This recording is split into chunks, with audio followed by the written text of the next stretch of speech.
মা বাবারা ছেলে মেয়েদের মধ্যে কার কোন যোগ্যতা তাকে ওইভাবে কাজে লাগাতে হবে। সবার এ প্লাস পাওয়ার কোনো দরকার নাই। আমাদের দেশে একটা টেন্ডেন্সি আছে, পরীক্ষায় এ প্লাস না পাইলে কই তুই কি করলি, পাশের বাড়ির ছেলে এ প্লাস পাইছে, যা ওর পা ধোয়া পানি খা। কি খা? আমি ভাবছি যে পা ধোয়া, এ প্লাস পাওয়া ছেলেদের পা ধোয়া পানির একটা পানির ব্র্যান্ড বানাইতে হবে, এরকম লেখা থাকবে এ প্লাস পাওয়া ছেলেদের পা ধোয়া পানি। খাওয়া নাই, এগুলার খাওয়া নাই। ওরে আল্লাহ এ প্লাস থেকে এই এ প্লাস গুলারে নিয়ন্ত্রণ করার জন্য আল্লাহ বানাইছে। ওকে দিয়ে আল্লাহ কি করবে আপনি জানেনই না। একটা এ প্লাস, একটা এ গ্রেড একটা মানুষের জীবনকে ঠিক করে দিতে পারে না। আপনার ছেলেকে আল্লাহ অন্যদিকে যোগ্যতা দিয়েছে, ওদের মনোবল ভাঙবেন না, খবরদার খবরদার। ছেলে মেয়েদের মনোবল ভাঙবেন না।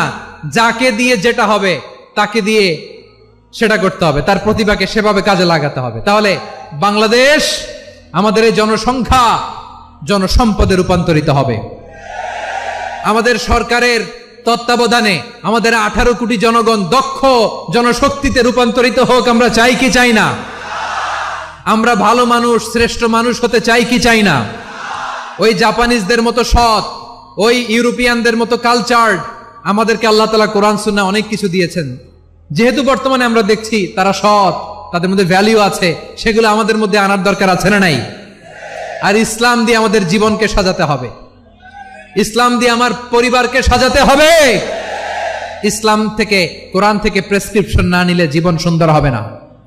কোরআন থেকে প্রেসক্রিপশন না নিলে সমাজ সুন্দর হবে না। কোরআনের প্রেসক্রিপশন না মানলে রাষ্ট্র সুন্দর হবে না। কোরআনের প্রেসক্রিপশন অ্যাপ্লাই না করলে শুধু দুর্নীতি দমন কমিশন দিয়ে দুর্নীতি বন্ধ করা যাবে না। এজন্য কোরআনের আইন আমরা চাই কি চাই না?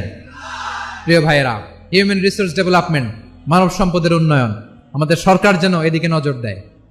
আমরা যেন এই ব্যাপারে যত্নবান হয়ে উঠি।